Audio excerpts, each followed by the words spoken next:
Hey, this is Brent Jensen. You're listening to No Sleep Till Sudbury, the show where we talk about the music that makes your skin vibrate. This show is brought to you by Pariah Pickups, quality handcrafted guitar pickups from Detroit. Check them out at pariahpickups.com.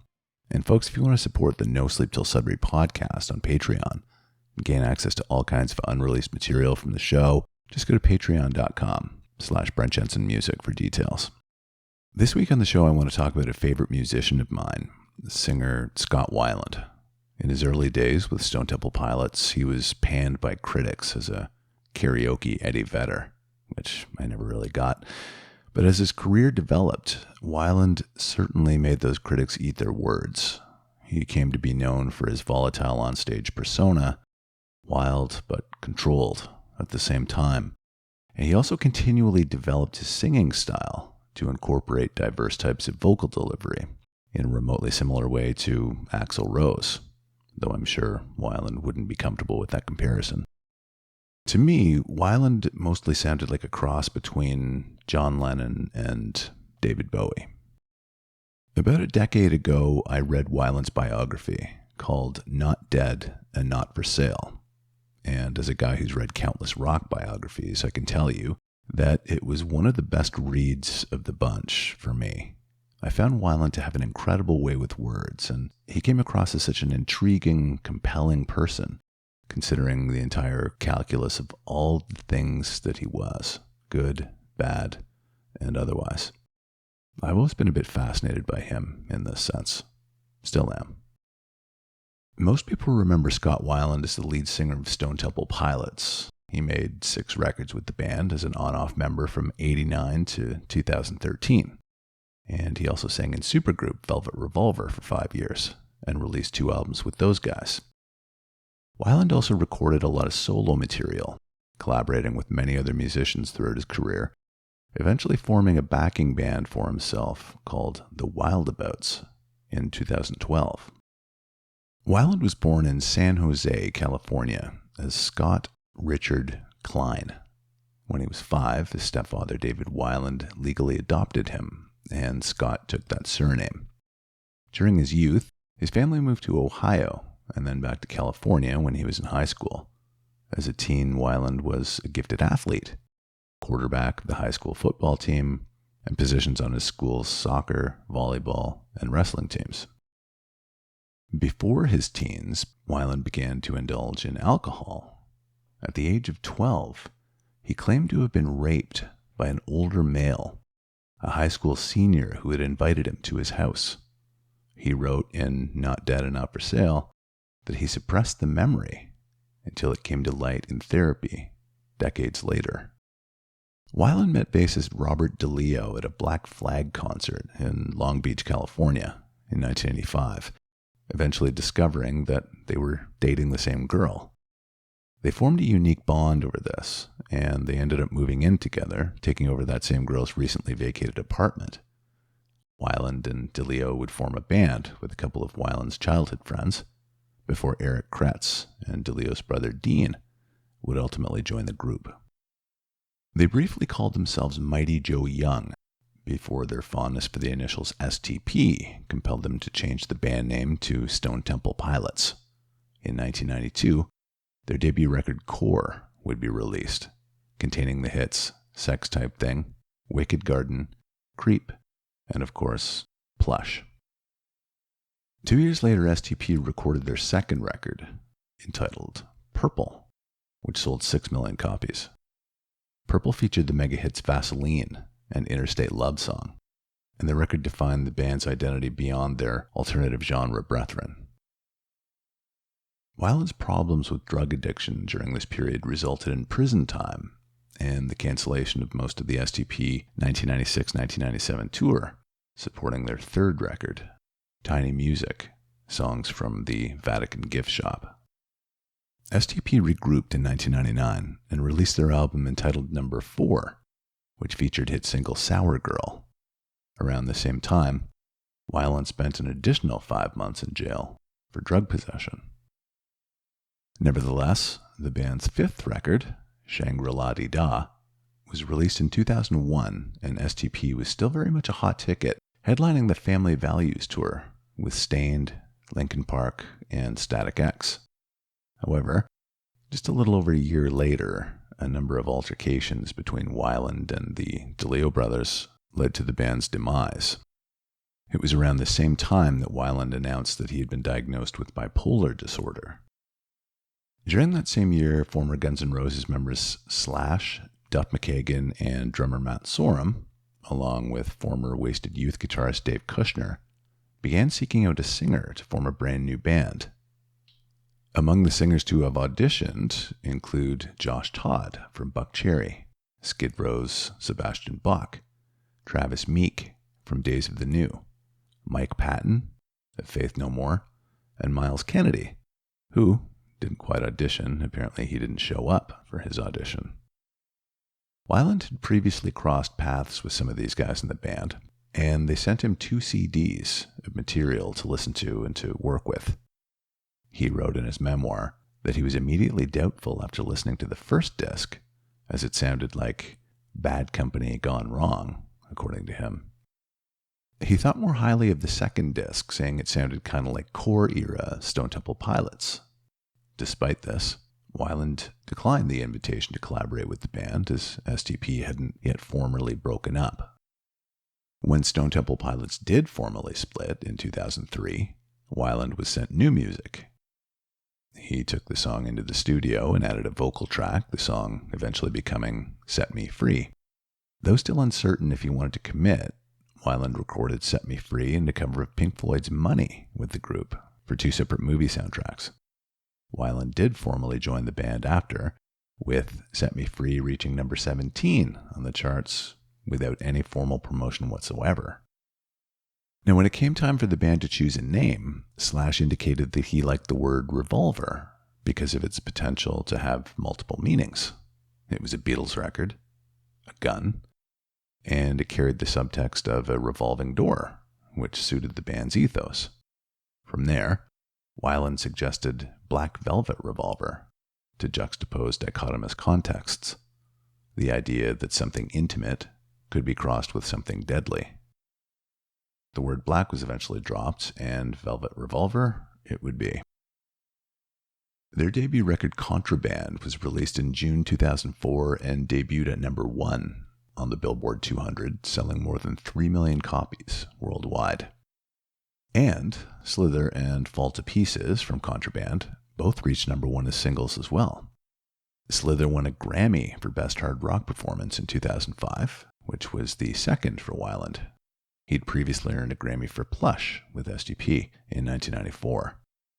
Velvet Revolver performed at the 2005 Grammy Awards ceremony, playing Beatles' song Across the Universe with Bono, Stevie Wonder, Steven Tyler, Brian Wilson, Alison Krauss, and Alicia Keys.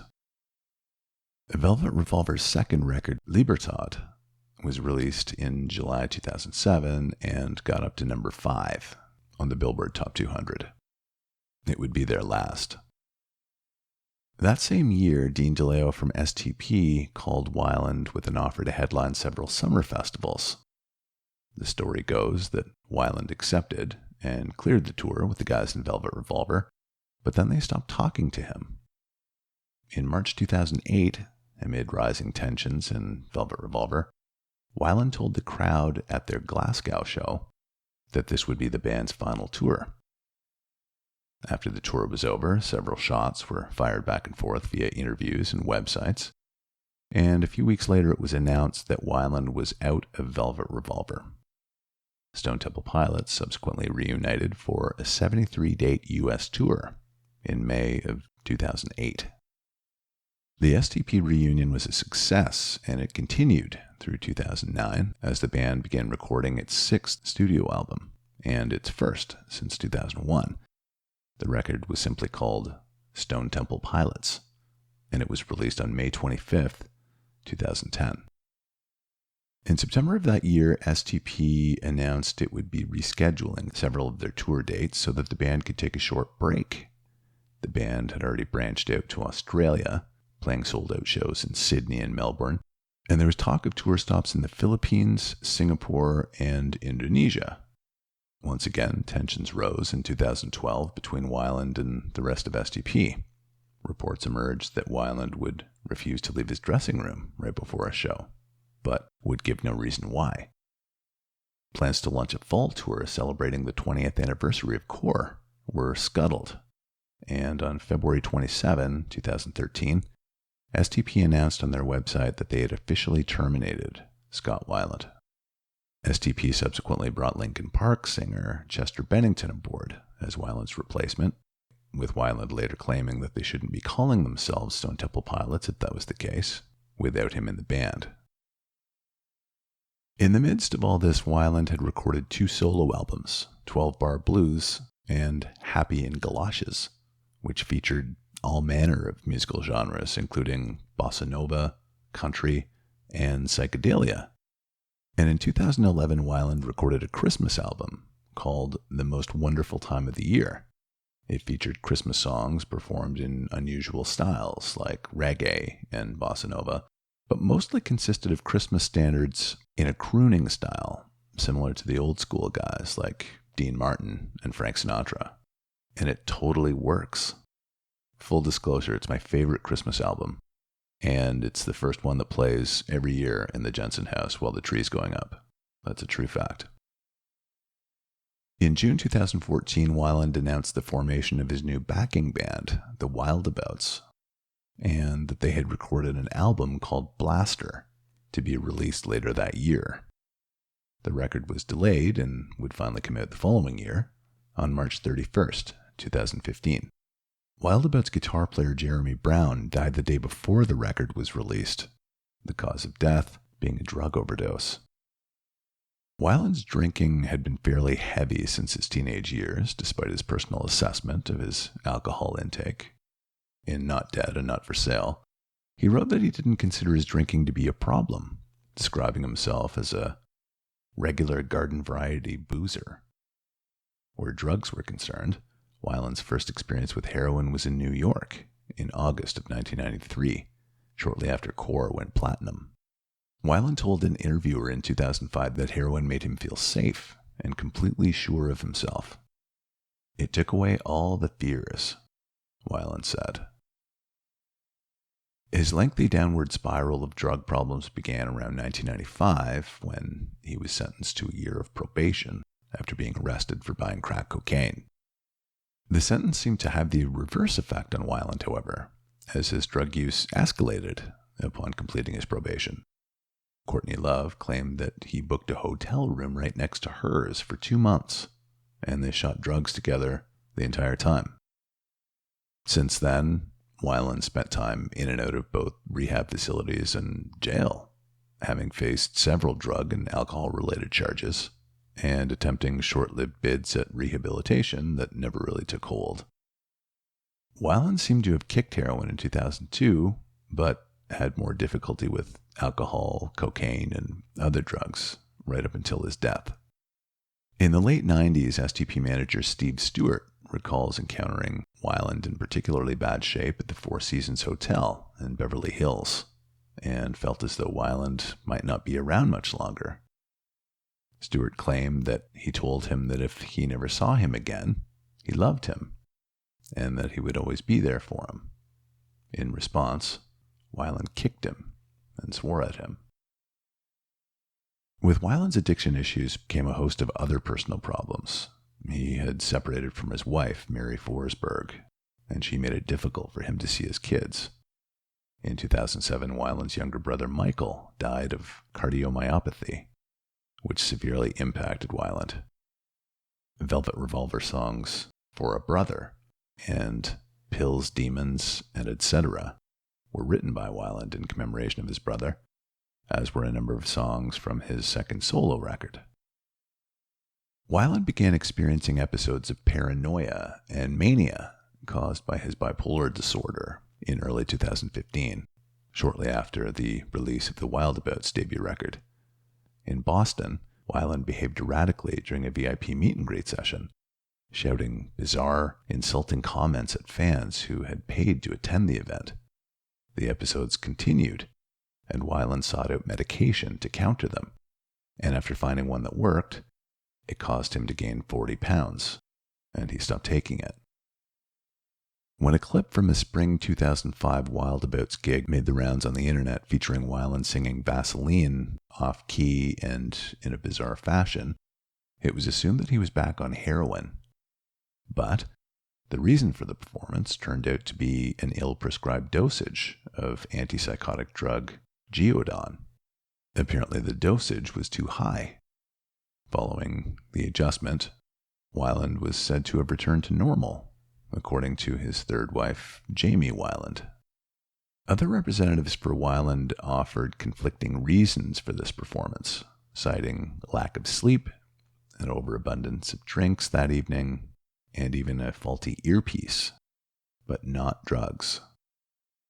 The controversy and speculation continued to swirl online, and in June 2015, Weiland shot back, claiming he had not done drugs for 13 years. Around this time, Weiland did not appear to be physically healthy. He regularly took 6 different prescription drugs and was drinking heavily, according to his wife Jamie, which was of particular concern because he had hepatitis C, a liver condition that was likely the result of Weiland's extended drug use. The evening of December 2nd, 2015, had been a late one for Weiland in Chicago following a show. The next morning, Weiland woke up around 9 a.m., used the bathroom, and then returned to bed. He was invited to breakfast a few hours later with a knock on his door, but he failed to answer, which wasn't unusual because he often slept late. And if it was suspected that Weiland was sleeping, the rest of his band understood that he was not to be bothered. Much later in the day, around 8 p.m., tour manager Aaron Moeller found Weiland lying on his side in a fetal position, with his eyes half closed. Moeller tugged at Weiland's leg, but Weiland did not react. He wasn't moving. Wildabouts drummer Joey Castillo entered the bus and searched for a pulse along Weiland's neck, but he was not able to find one. Moeller called 911 and told the dispatcher Weiland wasn't breathing, and that he may be dead. The subsequent statement released by the Hennepin County Medical Examiner's Office found that Weiland died of an accidental overdose caused by mixed drug toxicity. Cocaine, ethanol, and MDMA were all present in Weiland's system. Also noted in the coroner's report were cardiovascular disease, history of asthma, and prolonged substance dependence. Traces of prescription medications Lunesta, Klonopin, Viagra, Dalmane, Buprenex, and Geodon were also present. News of Weiland's death spread quickly as tributes and condolences poured in. His former bandmates and Stone Temple Pilots acknowledged his immense talents, along with his struggle with substance abuse, and Weiland's ex-wife, Mary Forsberg, publicly commented on Weiland's addictions and how they impacted his duties as a father to their children. She stated, quote, "We are angry and sad about this loss, but we are most devastated that he chose to give up. Let's choose to make this the first time we don't glorify this tragedy with the talk of rock and roll and the demons that, by the way, don't have to come with it." Unquote. Days later, Chris Kushner, the wife of Velvet Revolver guitarist Dave Kushner, commented on her Instagram page after Weiland's funeral. "A very sad day when you bury a friend. He was a good man. Don't believe everything you read. Remember, we were all there." In late 2020, Weiland's son Noah Weiland announced the formation of his new band called Suspect 208, which also features Slash's son, London, on drums. Their first single, entitled Long Awaited, has been described as reminiscent of the Stone Temple Pilots' Purple era. This has been No Sleep Till Sudbury with Brent Jensen. Till next time, folks, take good care.